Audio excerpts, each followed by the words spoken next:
Hey, my name is Yogi Aaron and I'm the owner of this beautiful place called Blue Osa Yoga Retreat and Spa.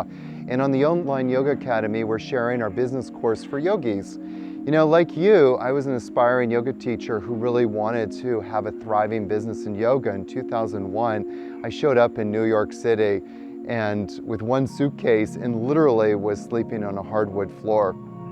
I didn't have anything and I barely had 2 pennies to rub together. But I had one thing that ensured my success, and that was a plan for my yoga business. You know, many yoga teachers don't have a plan, and whether you're a business person or a yoga teacher, if you don't have a business plan, it's going to make you fail. You're not going to succeed. What I would like to do is give you the secrets that I had that made me successful, that led me to opening up this beautiful yoga retreat in Costa Rica. You have that potential within you.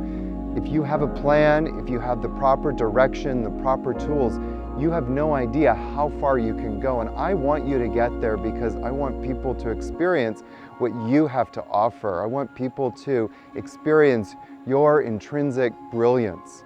So I hope that you enjoy this course and take these secrets and apply them into your yoga business because you are going to succeed beyond your wildest dreams.